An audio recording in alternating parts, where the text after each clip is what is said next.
was there like a certain event or a certain thing in your life where you're like, oh, this is it. This is what I'm at least devoting the next 10 years to?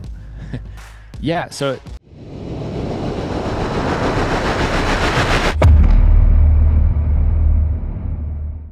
on the show today, we have Sam Soholt, a hunter, photographer, filmmaker, conservationist, and one of the most influential voices in modern hunting culture. Born and raised in the Dakotas, Sam built his career behind the lens, capturing authentic stories from the backcountry and helping redefine what public land hunting means to a new generation. Widely known for the legendary public land bus project that traveled the country advocating for wild places and hunting heritage, Sam's work has taken him everywhere, from remote western hunts to collaborations with some of the biggest names in the outdoor world. Today, Sam continues to inspire hunters across the country through his creative work, conservation efforts, and his role as the host of the Field and Stream podcast. So, Sam, welcome to the show. Man, I can't thank you enough for having me. I'm excited to be here. When did you start hosting the Field and Stream podcast? So we're sneaking up on a year. We launched it July 2nd, 2025, and then we've been doing 2 episodes a month since then. Awesome. So, yeah. How has that experience been for you? It's been fun. I've been a guest on, at this point, 1,000 plus podcasts. Mm-hmm. And when Field and Stream originally reached out to me and was like, hey, we're going to start a podcast. We want to call it Legends of the Wild. It's the first one that Field and Stream has ever done. Do you want to host it? And I said, no. And through some different conversations, like we just kind of figured out what we wanted the show to actually look like. And at the time, the reason I said no is like for an episode every week, I just don't have the bandwidth. Like I don't have it. And so we landed on doing 2 episodes a month. And man, it's been really fun. It's, I've co-hosted some shows and done some stuff like that, but to be the full host and be the one that gets to ask all the questions, like without any actual guidance from, somebody else, it's been pretty fun to like just go be curious about what people are up to and what they've done in their past and get to have like a long form conversation. So so far it's been fun. And we've got some, hopefully some really cool things on the horizon for the next 12 months. And I'm excited to see where it all goes. It's cool, man, because that show has given you a really interesting lens. I think the lens that it has given you is one of the topics for discussion I have for you today. And it's awesome because all the episodes you have recorded gives you fairly good context for understanding like the state of hunting, especially in North America, because you've had the chance to interview so many different people that are living their life or their full-time job or their full-time passion is hunting. So you're able to kind of see and have like a real-time pulse on where we're headed and what that's going to look like. And that's a conversation I've been interested in with like the last several guests on the MTNTOUGH show, especially from the hunting industry, is, like how are we actually doing? How are we actually doing when it comes to like, are our grandkids going to be able to hunt? Are our grandkids going to be able to have public land to hunt? Or are they going to be able to have animals to hunt? Or regulation and law wise, are they going to be able to have weapons to hunt with? And so that is interesting to me because, with my kids, I want to make sure that we're leaving things better than we found it. And sometimes it's hard to know exactly where we're headed. Yeah, we're in an interesting spot right now. There's obviously a ton of noise, especially from current administration when it comes to public land issues. And in my eyes, after talking to lots of people and diving into all this stuff, it seems like it almost seems like it's on purpose that they're trying to start fires everywhere to keep us distracted, I guess, like in a bunch of different directions. I mean, you've got stuff like the Ambler Road in Alaska. You've got the Tuckertown thing in the Carolinas that they're raising money for right now. You had Mike Lee trying to sell off 3 million acres last summer. You've got the boundary waters, the moratorium on a mine just get overturned. And so it seems like they're pushing through the nomination to head the BLM, Steve Pierce. Yeah. He's been actively anti-public lands in his history. So I say we're in a weird spot right now because it feels very doom and gloom a lot of the time if you're constantly reading all that stuff. There's a lot of good things happening as well. And so I think it's important to understand that it's not 100% doom and gloom. We do need to keep fingers on the pulse and keep the phone lines ringing when there's issues that come up about all this stuff, because we're kind of going to have to survive the current administration. Mm-hmm. As far as public lands go, we're going to have to survive the current administration and hope that not too much irreversible damage is done when it comes to access and public lands for all, and hope that future administrations, 4, 8, 12, 16, 20 years down the road, continue to make decisions that help kind of steer us back in the direction where we're opening up more access and we're not, transferring lands where it would become a fast track to privatization. We're not looking out simply in the best interests of large conglomerates. This is public lands is literally woven into the fabric of American society. And I think it's important I know there's a lot of noise and there's so much information all the time. And I think we need to do a better job of simplifying it for people to just understand that all of us, every single person that pays taxes owns all of that property, Mm-hmm. that we get to go out and recreate on. And we need to start acting like it. We need to start helping everybody who's making the decisions understand that if they do things that are against our best interests, that they get voted out.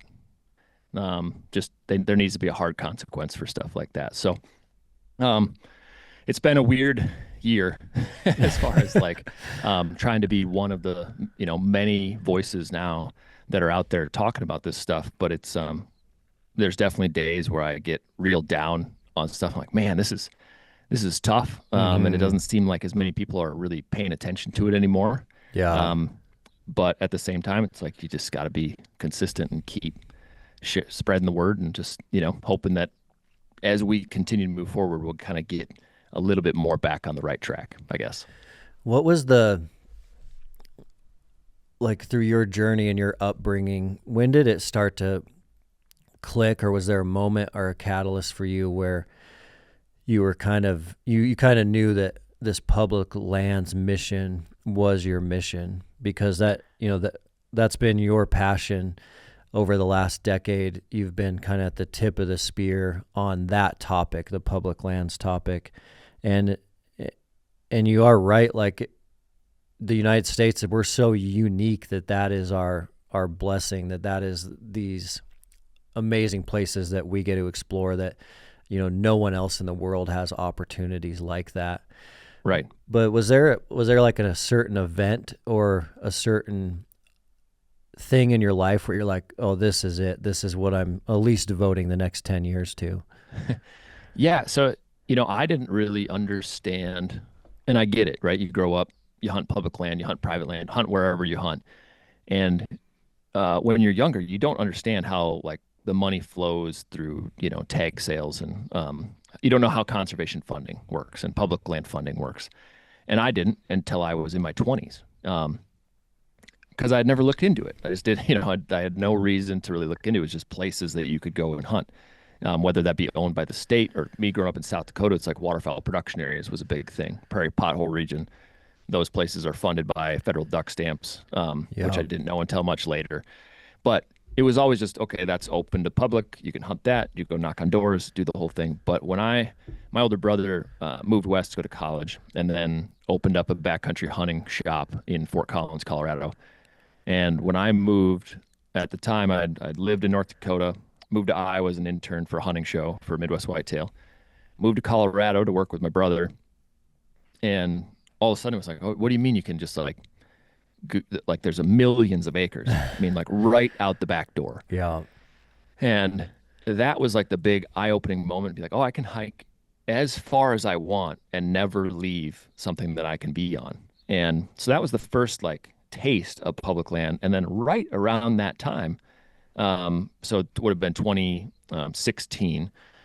It was would have been the Trump administration's first run. There was a large push to transfer federally managed public lands to the states, and that all sounds really great. I'm all for states' rights. I would rather have more states' rights than federal government rights, except for when it comes to this one thing, and that is BLM National Forest. All of the lands that are managed by the federal government. And there's a whole other podcast we can talk about federal waste and mismanagement of these lands and degrading the lands and lack of funding. And there's a whole pile of mechanisms that they're using to make the lands look less desirable. Yeah. But going back, there was a big push to transfer these lands to the states, and they were wrapping up in this marketing tool saying, oh, it's better for the states. They can make faster decisions. They can do what's right for the land. They can manage the land better. And that might be true in some instances, but what it really means is it creates a fast track to sell off that public land, because the states can't just hold the land and take a loss on it. They have to figure out ways to make money on it. So that's resource extraction, that's leases, that's grazing leases, it's whatever it is to try to make money on it. If they're not making money on it, they have to sell it because it counts against the state's budget. Yeah. And then on top of that, if there's a natural disaster, if there's a forest fire, if there's a major flood, if there's something, then you're not getting federal funding to help combat those natural disasters. So all of a sudden, all of the money that you had in the coffer to help manage these lands is gone, just like that. And then you really have to sell them, and the buyers of those lands is going to be large corporations, logging, mining, gas and oil exploration. Yeah. And it's really just it's a much more streamlined way to divest of those lands and put a little bit of money in the people's pockets at the very top. So, Man, yeah. Yeah. Mountain Ops supplements keep you going steady. I've personally been on their Yeti pre-workout for clean energy without jitters, and their Hydrate to stay topped off during long days when you need those electrolytes. Creatine and protein are a staple for me for building and bouncing back. Plus, they have no junk, just real fuel. It's simple, reliable stuff that helps you push when it counts. Get 20% off Mountain Ops supplements at mountainops.com using code MOUNTAINTOUGH. That's MTNTOUGH. All right, now back to work. Have you seen, and do you feel, one thing that we talk a lot about on the Mountain Tough podcast is men, and men needing adventure, and men being defined by taking different adventures, and they can actually go into a lot of negative symptoms if they are not pursuing these wild places, if they're not getting vitamin D, if they're not getting Mother Nature, if they're not getting the ability to go out there and slay a dragon. And the one thing that hunting provides is like that ability to slay a dragon. And so much of public lands in America represents that from the health of like the American man standpoint. And so much of public lands represents like our freedom, and the connection to both of those points seems like we would be a completely different society if we did not have those at all. Yeah. And, and you asked like what stemmed this like push into raising awareness and promoting and raising money for all this stuff. And that was really it. It was the idea. And at the time when I really dove headfirst into the whole public lands and conservation thing, I didn't have kids.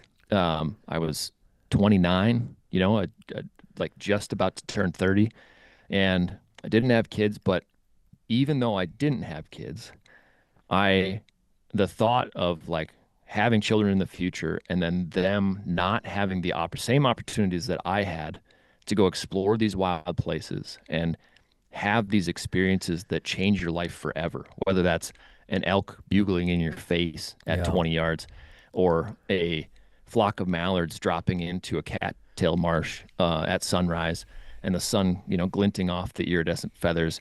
If it's a a turkey that's coming through the ponderosas on some national forest ground, if it's a black bear that's going across an avalanche slide, the idea that the next generation of people might not be able to have those opportunities, like it was like a punch in the gut. And these places and these experiences forged who I am as a person. And it was selfishly, I wanted to do this to protect it for myself, right? I wanted to be like a voice that could help protect these places because I still want to do this for the rest of my life. Yeah. Then at the same time, I was like, man, I want some first grader right now. This is, almost 10 years ago. It's like, I want some person that's in the first grade or kindergarten when they're graduating college to get in an old beat up truck and head west and go live like a dirtbag for however long they want and be able to do the same thing. So it's these places are the last bit of like true freedom, like you said, that we have. And we got to do everything we can in our power to protect them. Yeah, it is wild to think about the foresight that like the founding members of the individuals that protected those places.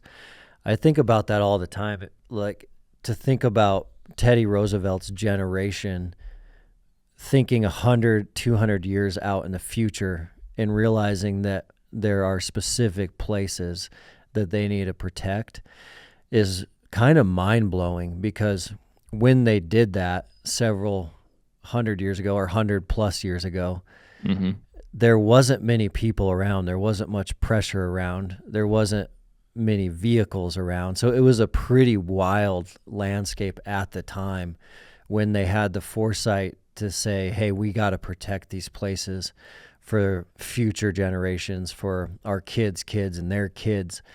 It's crazy that they were able to have that foresight when it was still such a wild environment compared to what it is now. Yeah, and even crazier above and beyond that is you have these large swaths of land that they decided to protect. And at the time, you would think to be like, oh, that makes sense. Like you would think that it would be a popular thing for Teddy Roosevelt to say these things and want to protect these big chunks. It was crazy unpopular. He fought tooth and nail to make it happen. Like it was people fought against him the whole way.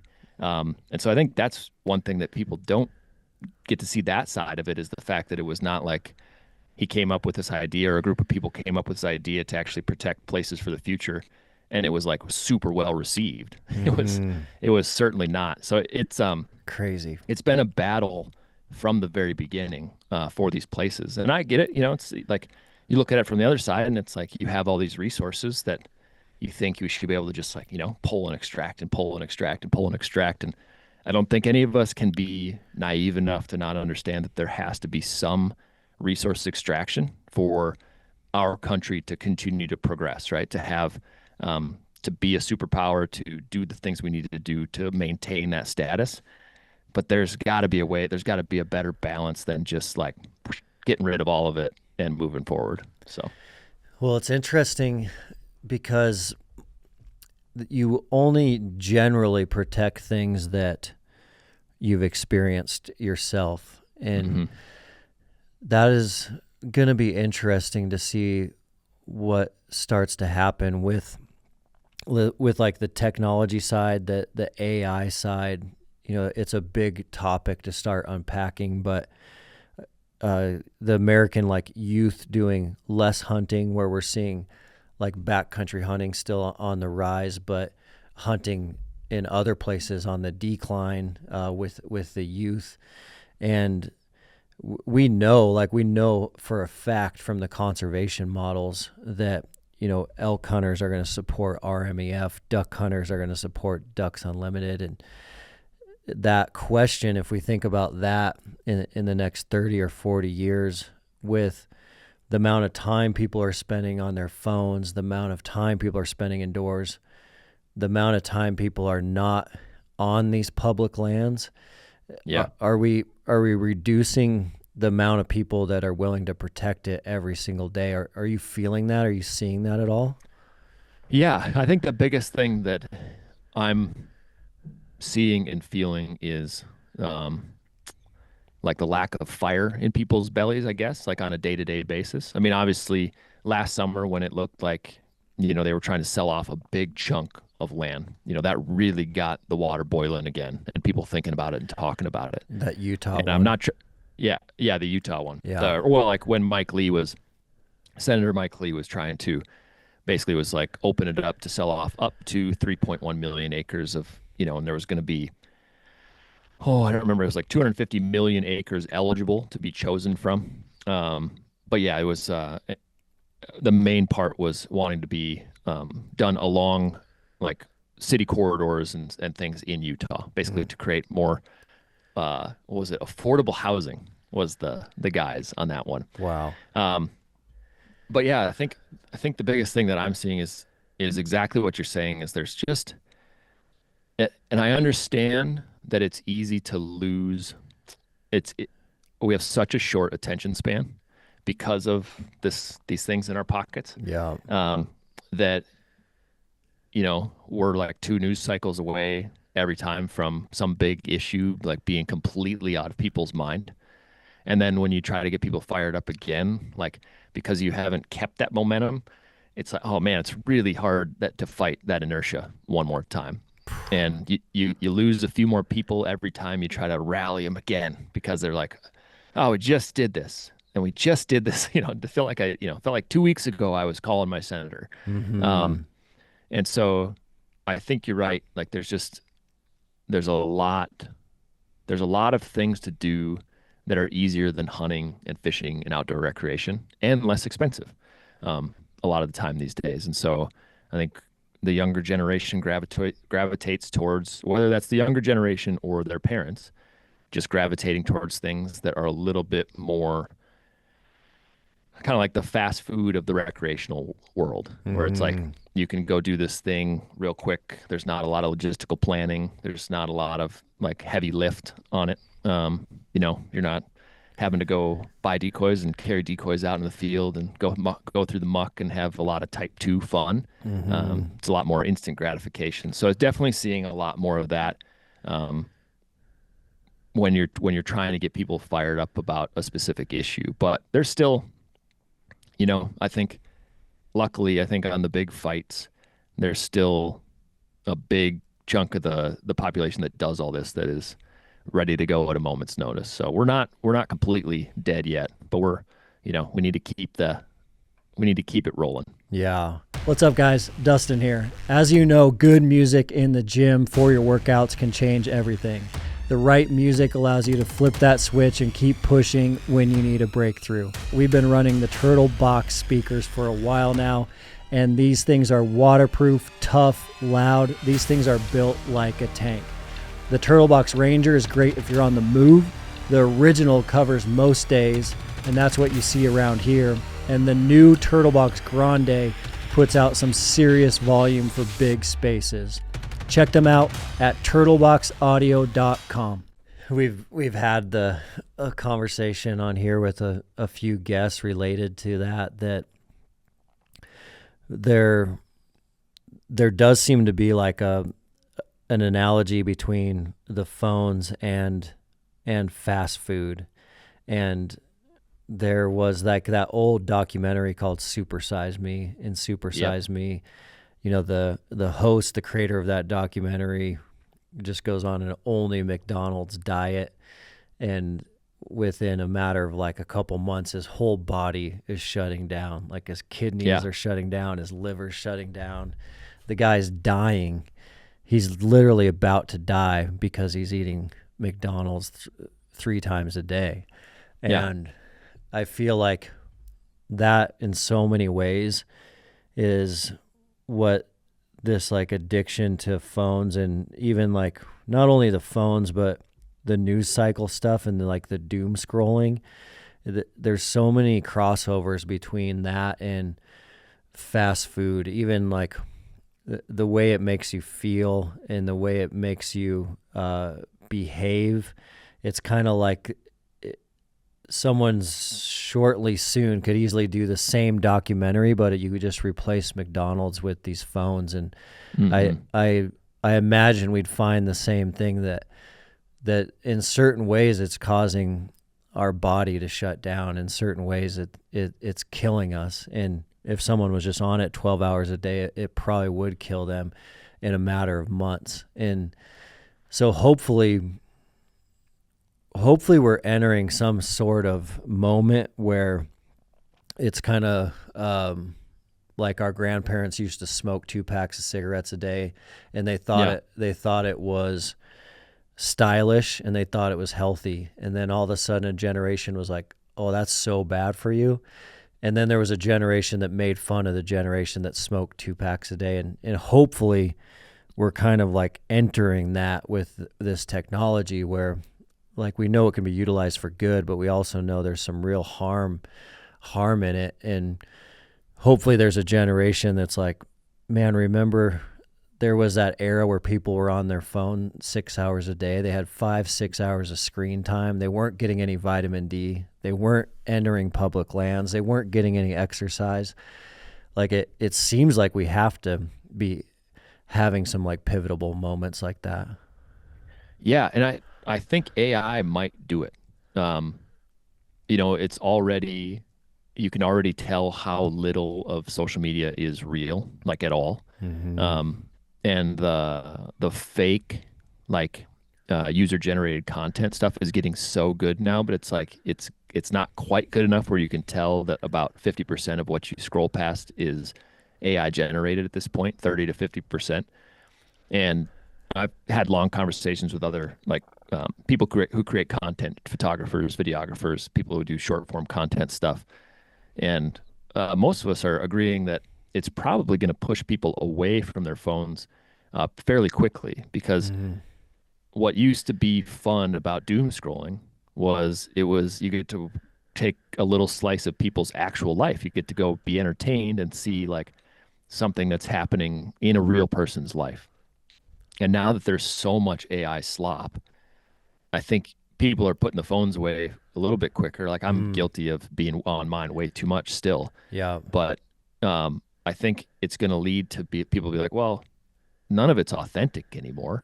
Or there'll be like one platform that emerges from the ashes that like is like has to be AI. vetted, authentic, no AI, anything. Which I think is probably the way we need to go anyway. But I feel like AI is going to be the death of itself in some regards, because it's hard to stomach at the moment. I mean, not to mention, like you talked about, like all the data center stuff that's happening, and yeah. I mean, if you like zoom way out of where we're at right now in the world, we're in a weird spot. Like, what a time to be alive. We are. Like, yeah. I was thinking about this the other day, and I was like, I remember going to elementary school, and I don't remember what grade I was in, but they're like, hey, we're going to the computer lab today. And up to that point, it was like, you go to the computer lab and play Oregon Trail. Yeah. And Oregon Trail was awesome, though. It was so awesome. Yeah, so awesome. But I remember them walking us down to the computer lab and saying, hey, we're going to all get online on the internet. And it was like this big, like, thing. And like, like what, so I remember like times before that. And then you had internet at school, and then some of your friends got AOL, at home, and they were like in the chat room stuff. And then like you could, the internet took up the phone line, and like, so your parents would yell at you if you were on the internet, like, Oh, and so all those we're like discs, all the the discs, AOL discs are everywhere. Right. Yeah. So, I feel like we're lucky to be part of this generation where we lived right on the edge. We were in analog for a while and got to watch this transition. But man, it's going to be very hard for that next generation, because they've never had it without. And so, not ever going without, and I was pretty young without internet, but like without cell phones and all that stuff, at least got to experience some of that where you're just like kind of out living in the wild. I'm a little jealous of people who are about like 10 years older than me. They got like the prime years of like no phones at any event. And so nothing got recorded, and you got to go have a lot of fun. Yeah. With no consequence, or you get to go like be yourself and do these things. And now everything's under a microscope. Everything's being recorded. Everything's being posted.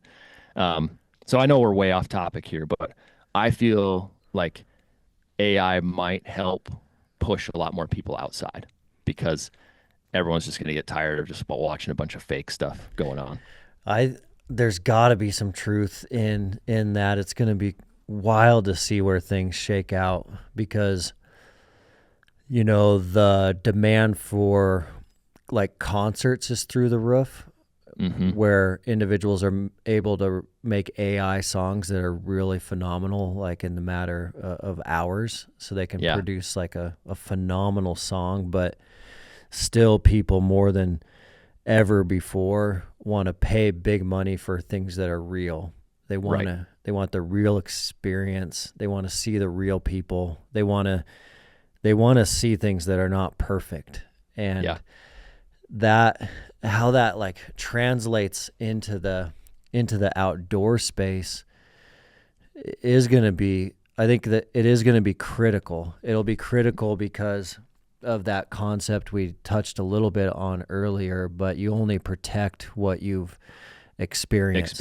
And so like, I don't write a big check to Ducks Unlimited if I've never hunted a duck or never like sat in a marsh. And so if I've never seen that animal, pursued that animal, or have a passion and desire for that animal, I'm not going to protect it or its habitat. And so how I think the AI artificial like gaming and hunting, if that reaches a certain point where like the youth is just like, I gotta go see the real thing, I gotta experience the real thing. Hopefully that wave happens because we need that wave of the next generation that's able to protect this with finances and time. For more than a century, America's sportsmen and women have led the way in paying for the restoration of wildlife, conserving habitat, and investing in the future of our natural world. This is a legacy built not on what we take ourselves, but on what we give back. That's the nature of conservation, paying it forward for the next generation. This is the reason Mountain Tough is a proud partner of Wild Sheep Foundation, an organization committed to keeping and putting wild sheep on the mountain. If you're not already a member, learn more today at wildsheepfoundation.org. Yeah, I mean, and that's the biggest thing with like lobbying to keep public lands open and habitat work and keep funds rolling into the things that actually keep wild animals in wild places. The biggest thing is like, let's take RMEF, for instance, and I'm not sure how many members they have at this time, but let's say it's 250,000 members of RMEF, just for an easy number. When the spokesman for RMEF walks into Washington, D.C. and is speaking against or on behalf of a certain bill, they can say, I'm here on behalf of 250,000 people who also agree with this or also disagree with this. Yeah. And so it gives that lobbyists a lot more power. You know, if we start to lose people in this space, we start to lose more voice, right? So it's, if all of a sudden in a decade they go in and say, well, I'm here on behalf of 50,000, you know, RMEF members. Well, it just doesn't really carry the same punch. Because all of those members of all the organizations are voters. And so they understand the ramifications of going against that big swath of people. Like if you really piss those people off, you know, there's a better chance that you're not going to win re-election. And so, like you said, it's you got to stay hopeful that more people, like, you know, the continued efforts of R3 are going to keep people coming into the fold and getting people into this whole healthy addiction, because we need the voice and we need the time and the effort and the finances to keep like our lobby for hunting, fishing, wild places as big as possible. It's that if you look at how all this stuff works, like all these decisions get made, there's a lot of money being spent on lobbying on one side or the other. So the more we can lobby in favor of everything we love and want to protect, the better. And it's interesting. It's interesting hearing from you today because you're not all in on the optimistic side that we're going to do okay on the public land issue. over the next handful of years? Like, you definitely have some concerns, it sounds like.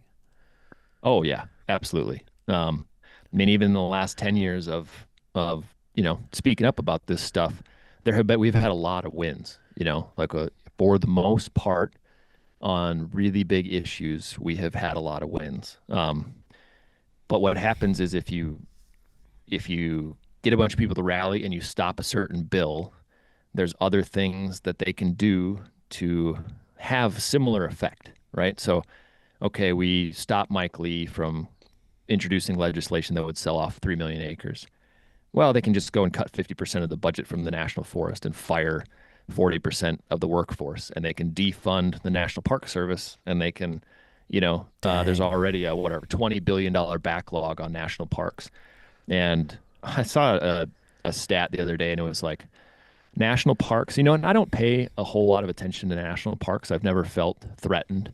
Like, I've never felt the national parks are threatened because those are a very protected and a very huge money-making thing. Yeah, right? Revenue generating.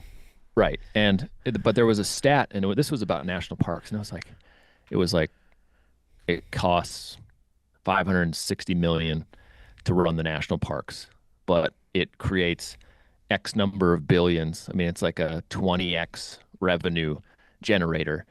And if anybody who owns a business is out there listening to this, 20X every year is pretty solid. Yeah. And so I've always tried to figure out, and I understand that the resource extraction thing, or the control of giant chunks of land, equals more power, right, for whoever owns that land. But I, from someone who runs a small business, who has been, kind of quasi perma entrepreneur forever, I have a hard time understanding. You have this renewable resource that is just there. You already own it. You're the federal government. You're managing 640 million acres of public land. That is the cornerstone of it's like a $1.4 billion a year revenue generator, or businesses that exist because of the public lands. Yeah. And so in my head, I'm like, okay, you already have this asset. Why are you not just investing a little bit of money into that? Like, how do we figure out how to turn that into $2 billion return? How do we figure out how to turn that into $3 billion? Because it really wouldn't take much if you're managing the land's properties properly. So there's more opportunity, there's more access, there's more wildlife on the landscape. It allows states to issue more tags. It allows states to issue more permits for going down rivers. It's like there's all of these things that a little bit of actual funding, I think, would create a giant return every year, rather than like a one-time sale to pay off 0% of our national debt. And then for what reason? Just so it's gone. You don't have to think about it. Dang. Yeah, that's a good point. Yeah. Because what would have happened if Mike Lee's sell-off would have went through? Like, if that would have happened and those 3 million acres are gone, I'm assuming that would have just created like a snowball effect for everyone else to jump in line. Yeah, so it basically would have created precedent in selling off more lands, and there was multiple big problems with what he was trying to do. So there's already laws in place for divesting of public land, and the way it typically works is I'm not going to remember right off the top of my head. I knew it last summer, but there's an acronym for it. But it's basically if there's a need to sell off a certain swath of public land, whether that be to expand a city that's growing or whatever it is, the money from that sale goes into an account which would go to purchase additional public land or improve other public land. And so you would have a net benefit from the sale of that. Be like, okay, we need 500 acres along the edge of this for more housing or more businesses as this community grows.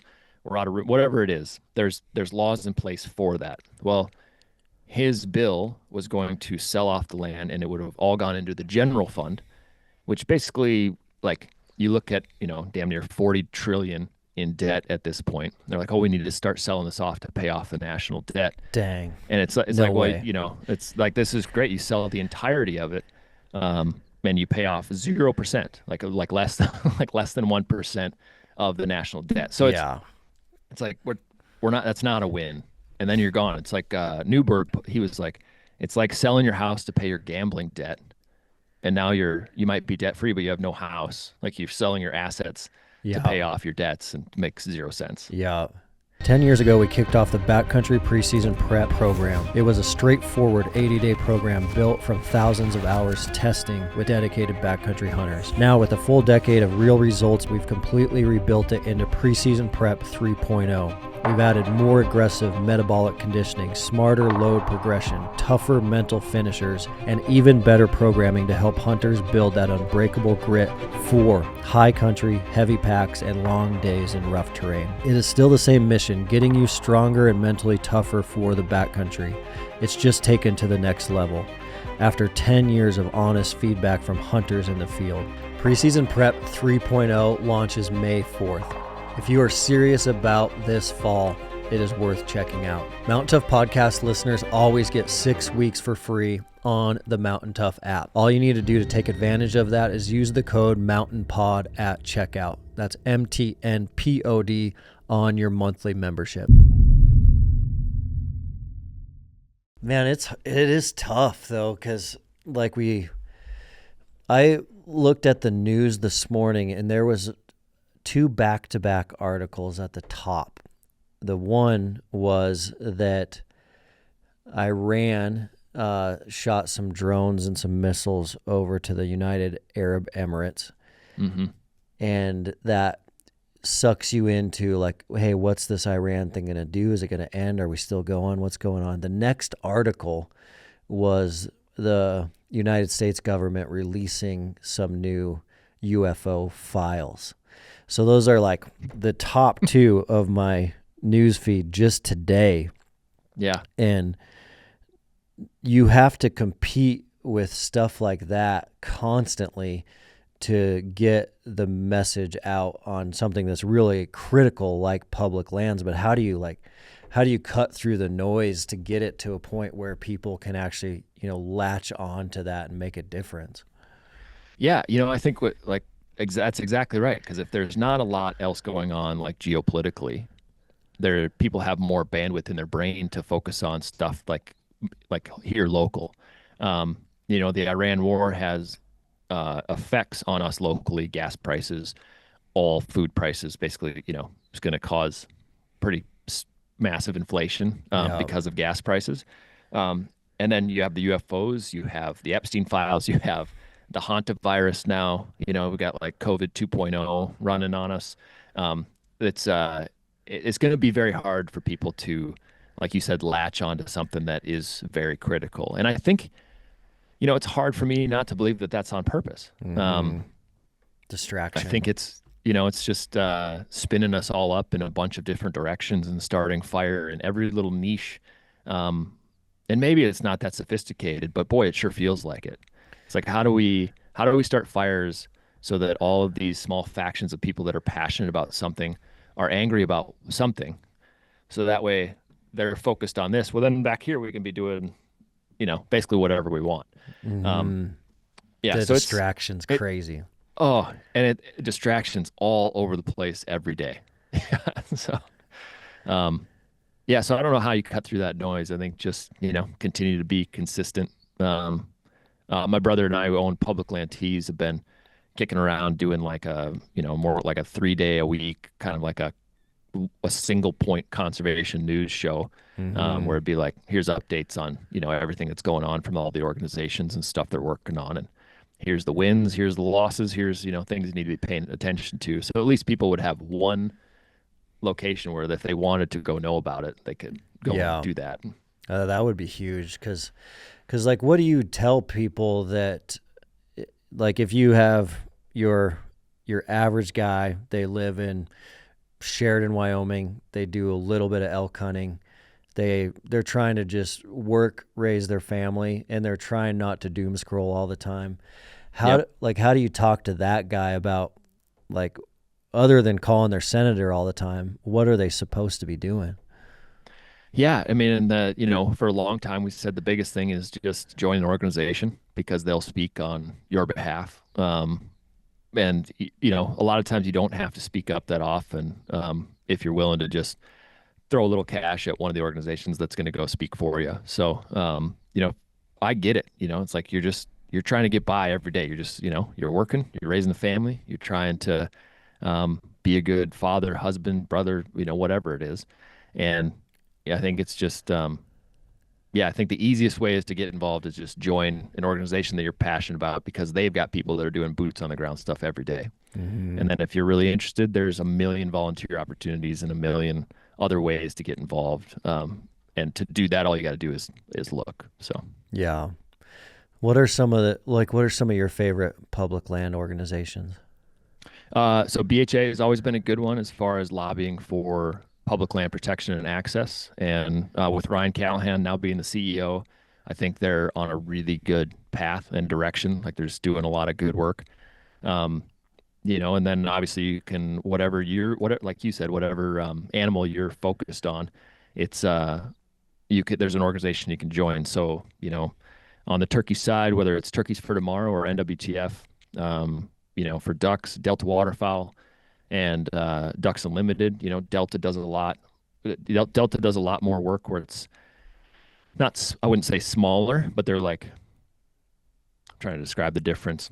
They're just a little bit different. Like, Delta's just more like that newer kid on the block, and they can like move and shake and do stuff a little bit more nimble. Yeah. And Ducks Unlimited is like the legacy organization that has more money, and they've done a lot of amazing work on protecting, you know, millions and millions of acres. You know, when it comes to elk, RMEF is second to none. They're constantly doing huge habitat projects and public land stuff, and have been involved with some projects they've done in the past. You know, Mule Deer Foundation, Pheasants and Quail Forever. There's, you know, like I said, but BHA has been always the one that's like really focused hard on like the public land issues. So they've got a really good pulse on everything that's going on. And at the very least, sign up for their newsletter, join the organization, but sign up for their newsletter, because they've got the backcountry beat, and they can always tell you what legislation you need to be worried about. That's super helpful. I was talking to Randy Newberg a couple months ago too, and one of the things we were chatting about a little bit is just like, you know, being careful on how your like algorithm is even designed that's talking back to you. And we were relating it to there's like a sad trend right now, and the sad trend right now is you'll see where like a mom misses her daughter's wedding, or an aunt misses a family member's wedding, and you'll see that happening because of like political things that are happening in their news feed. So like the Minnesota ice stuff that we saw a few months ago, some family members would lean one way, some family members would lean the other way, and they're like, I'm not going to my own daughter's wedding. And the reason that we're seeing like trends that are that extreme are based on how the algorithm is designed. And so the algorithm is just going to continue to feed your bias and feed your bias and feed your bias. And so it's so extreme that we can see like a mom miss a daughter's wedding, which you know, when we were kids, it was like, you know, don't talk about politics at Thanksgiving, right? Everyone get along, and it's so much different now, but that same extreme nature is coming into topics like public lands. It's coming into topics like hunting and fishing, because the algorithm only works one way, and it's a continued reward system off ones and zeros. And so making sure that you have like a balanced perspective on all these topics is really critical. I've noticed that if the gear you're using isn't reliable, it's much easier to back off early and quit. GoRuck's products hold up, and at Mountain Tough, rucking has become an essential aspect of our programming. Rucking combines cardio and resistance training, burning up to 3 times more calories than regular walking while strengthening your joints with very little impact. It also boosts VO2 max, bone density, and it makes it an efficient, science-backed way to improve overall fitness. The Rucker 4.0 is purpose-built for rucking, featuring elevated plate pockets to keep weight high and stable reinforced construction. GoRuck is offering 20% off their products for Mountain Tough Podcast listeners. All you need to do is use code Mountain Tough Community. That's MTNTOUGH Community when checking out at GoRuck.com. All right, back to work. Yeah, and very hard to do because you end up just deep in an echo chamber of everything you believe on all your platforms. Yeah, so it is important to go like, you have to like force yourself to seek out other sides of the, of the same coin and learn what the other side is talking about to help balance that out. But yeah, that's a good tip. And then shut the phone off. That's another good tip is go out and, touch some grass and go have these experiences because then it'll fire you up to be out there protecting them. Yeah, get out there. Do you kind of stop every now and then and just realize the life like journey you went on to like get to this point? Like to be hosting the Field and Stream podcast, like when you were a kid, you probably never thought in a million years that would happen. Has it been a pretty crazy journey for you? Yeah. Like, I mean, certainly never thought I'd be doing all the stuff that I'm doing today. As a kid, you have aspirations. You're like, oh, we're going to start a hunting show. Right. But like to the level of where, a little black box that I go and capture moments on has taken me not in a million years would I have dreamt that it would do what it did. So there's definitely moments where I like, just last week I was turkey hunting with some buddies on one of the most absolutely gorgeous properties I've ever set foot on. It's like giant old growth oak trees in bluff country. And just sitting there, I was like, man, like life is pretty amazing. Like to be able to experience these things and be where I'm at today, like all because of just this little weird path, like saying yes to this and no to that or whatever, whichever direction it ended up being. Like it's wild. It's crazy. It ends up being a lot of like the small decisions you make that cause the biggest changes, not these, giant decisions. It's wild, man. Because like there's over 300 million Americans, and for some reason you were sitting in that Oak Bluff turkey hunting, right. Like how did that happen? And yeah. And so much of how that happened, there's a lot of factors, but one of the factors is like you did make a lot of sacrifices that other people didn't make to do what you do. And the sacrifices a lot of the time seem like they were just taking risks that other people wouldn't take. And a lot of those risks are really connected to just choosing like a little bit of discomfort over comfort. Yeah. Like choosing to essentially like live out of a bus for quite a while, led you to a lot of amazing opportunities where a lot of other people were sucked in by the comfortable life. But it's crazy how that's like, it's such a trap. It's such a snare. Yeah. And, that forced discomfort, whatever it is. And most of the time it's not physical discomfort. It's mental discomfort. It's stuff, it's unfamiliar territory in your brain. But boy, that is a highly unexplored like feeling. And so I highly recommend going and being mentally uncomfortable because whether that moment lasts for 15 minutes or an hour or a week or a month, it never lasts forever. And almost always when you come out on the other side of that, whatever, like you made a decision to go do something you'd never done before or something that's way harder, like above your skill level, and you just like figure it out. When you get through that, you're a different person. Yeah. And it might not be like a completely different person, but you've definitely changed. And then when there's an opportunity to take another risk like that, I think even if you don't say it, subconsciously your brain is going, oh, you figured this out before, or something like it. Like you can get through this again. And then the next time it's just not quite so uncomfortable. And then you just repeat that process and you start to crave it a little bit more, I think. Yeah. Or at least your brain does. It's like, I want that challenge. I want, I want the days to not blink by. I want to have these experiences that make life feel a little bit longer.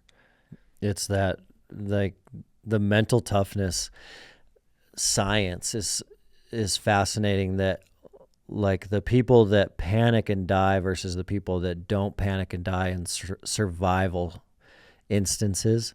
Yeah. The people that don't panic is because they have this cumulative core of life experiences where they've pushed past mental discomfort so many times that it takes a lot to push that individual into panic mode. And so it's like the science of mental toughness is like, just keep building it like a muscle. And the only way to keep building it like a muscle is to keep breaking it down. But to keep breaking it down, you have to force a lot of discomfort. But it's crazy how not only does that lead to like a more robust and fulfilling and adventurous life, but it also can save your life in certain situations. Sure. Yeah. Yeah. It's fun to think about that stuff. And I think, obviously people who listen to your podcast probably have fairly mentally strong, or physically strong, have done, or like aspire to be, better than they are today, constantly improving, whether that be mentally, physically, emotionally, whatever it is. But a lot of these things that we're talking about, it's not these big things to change mental toughness. Like, I've been around a bunch of people who they don't even want to like call a restaurant to make a reservation.